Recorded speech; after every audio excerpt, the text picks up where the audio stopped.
With me here in the studio is the spokesperson for the opposition Syrian Negotiation Commission, Yahya Al-Aridi. Joining us from Damascus is Ammar Wakaf. He's the founder of the Middle East-focused think tank Gnosos. In Doha, we have Fadel Abdul Ghany, the founder of the Syrian Network for Human Rights. And in Moscow, the former Russian diplomat Vyacheslav Matuzov. Gentlemen, all, thank you very much for joining us on the Newsmakers. Ammar, I'd like to start with you. Many people would say that the details in this list are an admission of guilt by Bashar al-Assad's regime. What do you say to that? We're yet to understand what happened. These full lists, in a sense, can be positively looked at as a prelude to closing a hideous chapter in this very hideous war that we're having here in Syria. And in a sense, this could have, hopefully a positive impact. People can settle their nerves, know that their loved ones have either deceased or not deceased, expect them to get out at some point, and so on and so forth. So in a sense, this could be, a good step forward. Yeah, but that timeline that you're mentioning about closing a certain chapter, that's only part of the issue. And you say people will know if their loved ones are deceased or not deceased. That's the bottom line. But what about how they died, why they were detained in the first place? Surely it's not believable that the majority of these people died because of heart attacks. That surely can't be the case. And you well know, it's been well documented, what has happened to people in detention who have been held by Bashar al-Assad's forces. There are those details that are not here in this list. It's not complete. Well, obviously we won't condone anything or any wrongdoing in a sense, but I think it's naive to assume that everybody that was taken in or taken by the security forces, arrested and so on and so forth, are peaceful demonstrators who want progress for their country. Some of them, actually a good number of them, are proved terrorists who have facilitated smuggling of guns, information for people to be killed and so on and so forth. They've committed crimes themselves. We're yet to understand whether those who were killed after some judicial process or express judicial process or whatever, or just died of malnutrition in a prison and so on and so forth. There is yet to be confirmation on that, and I think there is going to be a long process of that. But what we know for sure that this is not, there is no government monopoly on these things. When Eastern Ghouta was liberated a few months back, the expectation was that 5,000 detainees would come out of that place who were detained by the rebels and so on and so forth, and only about 200 of them came out. Many parents broke down, and there was a huge issue at the time. Most of the detainees were either Syrian army operatives at the time when they were abducted or killed, or probably peaceful civilians who, for example, in Adra, the labor city of Adra, women and children, some of whom we saw in cages paraded in Douma, for example. So there is a lot of mischief around that point. Now, what we meant by closing of a chapter is that once people understood that they're not going to see their loved ones anymore, they would be more ready, hopefully, to close a certain chapter and say, okay, let's engage in something else. If there is someone who I love who have deceased or is not going to show up anymore, then there are hundreds of thousands of others, and I'm ready to turn chapter. Hopefully that would be the case. Okay. Yahya, your initial thoughts about this list, and we'll come on to the other chapter later. Okay, well, 2 points drew my attention to what Ammar said in his intervention. One thing about Al-Ghouta, where they had 5,000 people and 2 of them showed up. And this should be addressed, really. The only description for those people in Ghouta were called terrorists. And what he is implying by what he's saying is that many of them died in jail. Then what applies to those people in Ghouta as terrorists then applies to the regime as a terrorist. Well, the other thing I want to talk about is that there are certain facts about taking people to jail by the Assad regime. One of the basic facts is that those people were taken as hostages. The impact of taking them into jail doesn't influence them personally, but it influences immediately their family, their loved ones, and the people who know them. If, for instance, the regime got 500,000 people, it means that the impact is on 5 million people of the 23 million people in Syria. So this trend by the Assad regime followed in taking people to jails for very simple reasons, in a peaceful way, for instance, saying no to the regime, or putting a like on a post, or being neutral, being not completely submissive to the regime. You are subject to be taken to jail, and you probably die. Another thing is that that drew attention in Ammar's statement is that the case of those people who were detained by the regime, and the fact that that the regime is sending notification to their families that they died because of this or that, is that it was a case in doubt. Now it is a case in certainty that those people died under torture. And this is a re-indictment, and we don't really know who gave this advice to the regime to expose this thing, and now they are thinking that they can remove this file. In reality, somebody who is leading the regime to The Hague when they expose these things and become in a case of certainty that those people died in jail under torture. And we have testimonies for that. We have data, we have we have files documented, and the Caesar's photos are a very important example regarding this issue. 11,000 photos were shown to the American Congress that this is the case of Syrians in Assad's jails. This is a very important fact that need to be investigated, and this is the best way for taking those who tortured Syrian people to The Hague. Okay, I want to pick up on 3 specific points you've mentioned, because so much of that is what we need to talk about. Okay, Fadel, let's start with you, because your Syrian Network for Human Rights says over the years of the war, more than 80,000 people have been disappeared. Yahya says when someone is disappeared and detained, it doesn't only affect that person, it affects the whole family. Nadim Houri, who writes for Human Rights Watch, he says that a defector told him in 2014, this is the direct quote from the defector from the regime, detaining someone limits their ability to act, but disappearing them paralyzes the entire family. The family will divert all their energies to finding them. As a tool for control, it can hardly be beaten. Is it your opinion, Fadel, that the Syrian regime has deliberately been disappearing people? Of course, this is the war of weapons used from the regime since the beginning, actually. So, tenth of Syrian citizens have been disappeared forcibly by the regime, actually. And those are not estimation. We have data, and we keep sending cases to the United Nations forcibly disappeared group, and they always correspond the regime.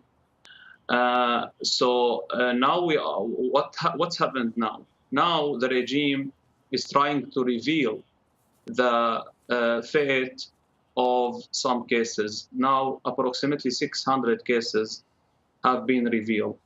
Ammar said, okay, let's finalize this issue, but finalize it how? By this sadistic way, and to shock the family that we killed your lovers.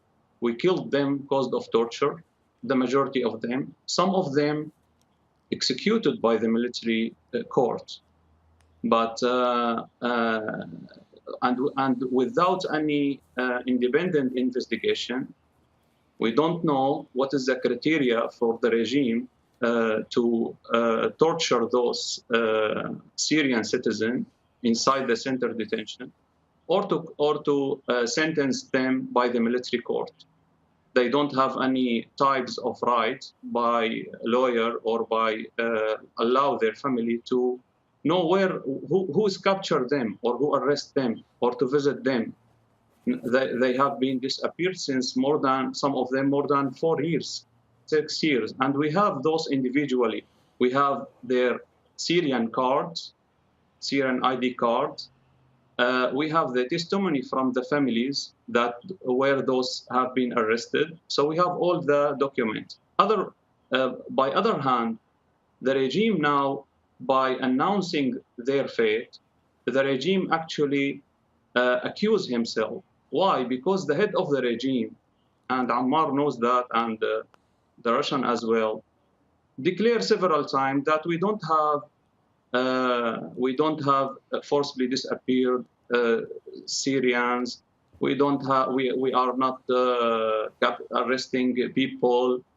So he denied those. Now, how is coming to know to reveal their fate if the regime not the one who actually arrest them? Okay, this is the first. Okay, listen. You talk about potentially Russia knowing what was going on, but certainly one of the theories is, Vyacheslav, is it not, that Russia, Moscow, has put pressure on Bashar al-Assad to reveal these details now, and they're by no means complete. There are tens of thousands of other people. Amnesty International saying that 13,000 people have been executed who have been in detention. And in 2014, 4 years ago, a defector came out with photographs. He had all the details of how people were treated in detention, where they were killed, how they were killed, where the bodies were placed. So why, 4 years later, is this news coming out? Is this Moscow's way of trying to move forward with the Syrian war? Well, I think that we are now discussing the situation, how to exchange by detainees, exchange by bodies of those who are their sacrifices is a struggle. 7 years it is war. And what is the task we should to look to today? If we choose the way to arrange, as I heard here, or investigation, make investigation, this is another one story. But if we arranging exchange of detainees or some other bodies of those who fell in the battles, I think it is another story. Yes. I think that today we're discussing how to arrange peaceful. I don't believe that some international organizations like White Casks or are associated with them, humanitarian international bodies, are respond the demands, because Russia doesn't believe.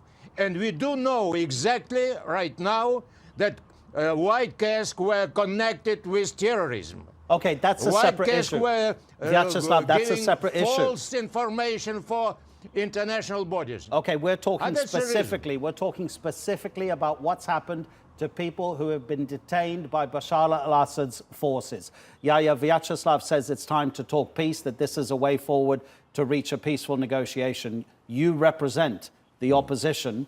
Is it time to talk peace? Does this help? Well, we appreciate this Russian position that they want to talk peace, because they have been since 2015 bombarding, killing people, etc., etc. I believe what is happening in Syria with regard to the release of these certificates that they died, the party that is behind this is Russia itself. Because Russia now believes that after the control of the geography, almost all the geography of Syria, now they are going to move into a political settlement. And one of the issues that was raised in UN Security Council resolutions, be they the Geneva Communique or Resolution 2254, is the issue of the prisoners or detainees or those in jails, in the Assad jails. It's not a matter of exchange. If the opposition has 5 people, the regime has 5,000. So this is the case. And we, as in the opposition, are against detaining the freedom of anybody. Now, Russia is moving into this direction because those files were brought up in Astana. And we discussed this with Mr. Lavrentiev. We said the issue of the detainees, the prisoners, is a priority for Syrian people. And he promised at Astana 7 or 8 to go to Damascus and open this file with the Assad regime. And in the next round of Astana, he came back and we knew what happened to him. Opening this file for the regime is deadly, period. Now, what is behind this pressure for opening this and settling this issue in their mind is the Russians. They are saying to them, well, the issue of the detainees is a very important one. Let's move it. Now the refugees also, we need to take care of it. Now the issues of the detainees, the prisoners, is a very crucial one. You are talking about 500,000 people and 55,000 pictures of those who were tortured in jails. 11,000 of them were shown in different places by Caesar. Okay, let's put that question to Ammar. Okay, it's a very important question. Ammar, is Bashar al-Assad going to release the details of where these bodies are? Will the families get to see the bodies? Will there be a chance to perform post-mortems, autopsies on these bodies, which will show, presumably you believe that they haven't been tortured, but will those post-mortems prove that? Will the families get the bodies? Well, first of all, we're assuming that they died under torture. There isn't anything to say that... That's the allegation from much of the world. We know... Yes, exactly. That's the allegation, but it's yet to be proven. Let's not take that as a fact.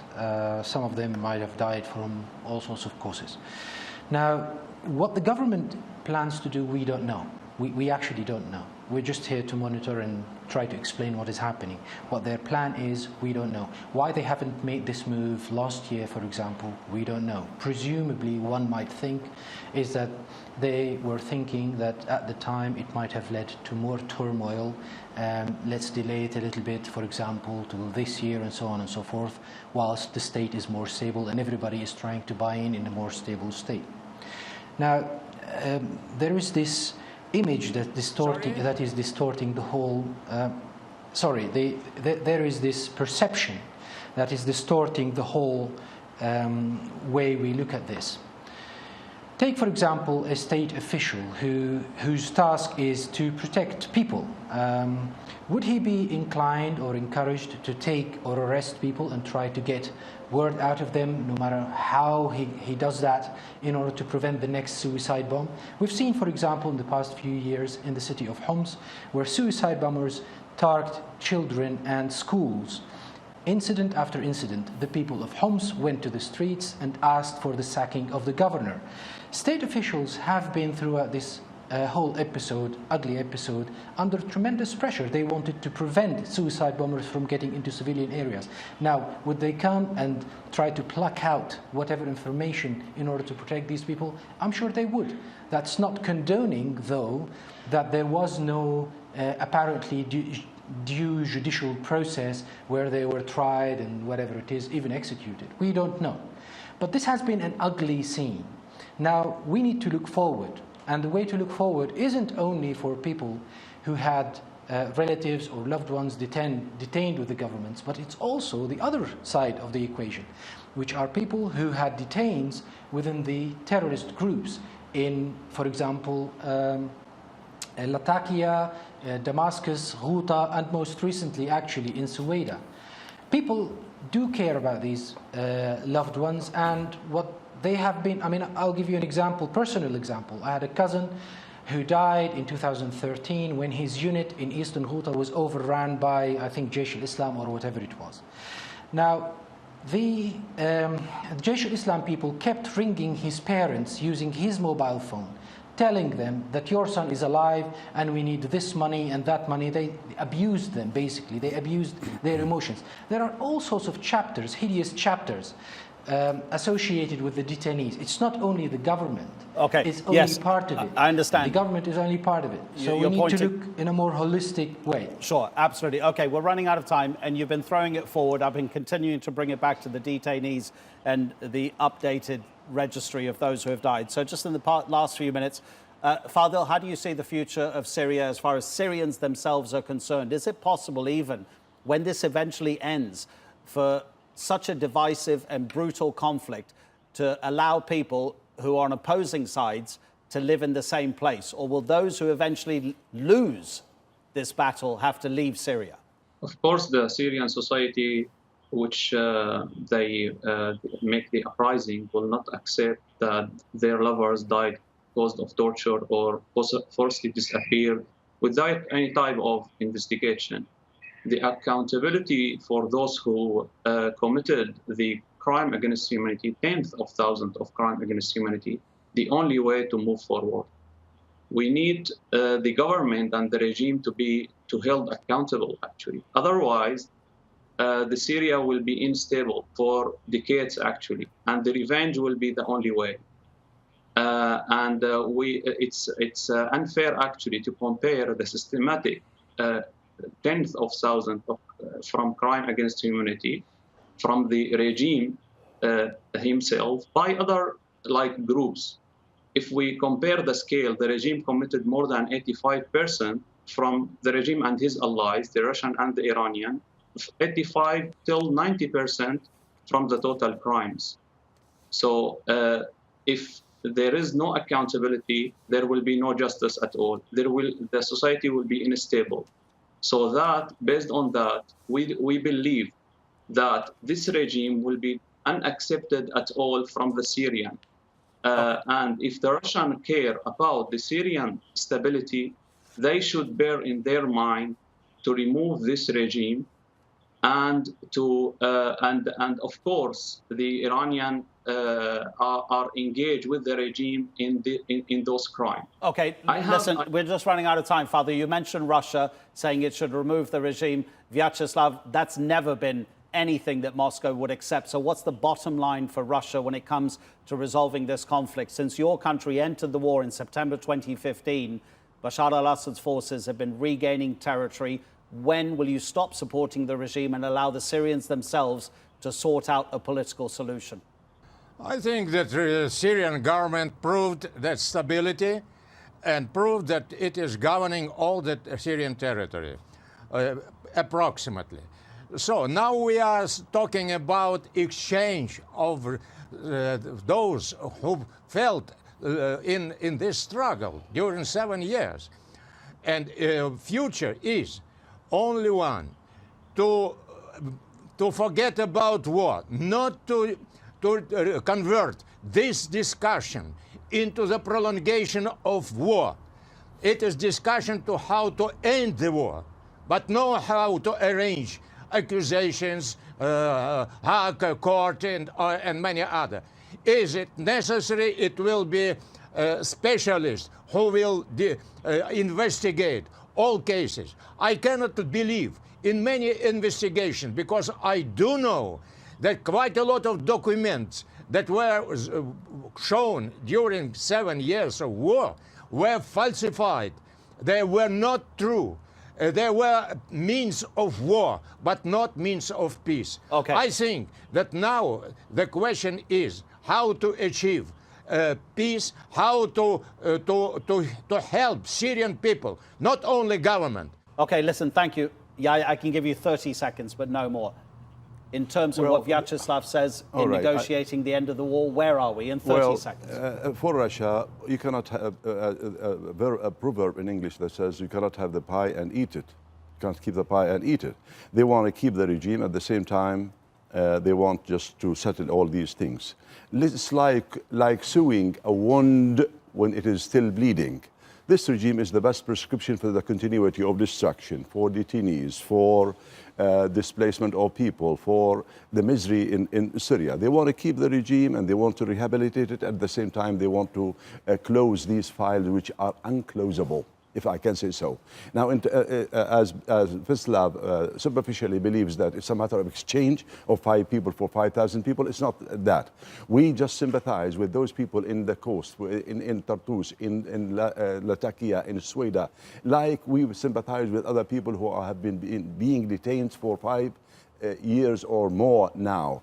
It is a matter of opening this file under the pressure of Russia.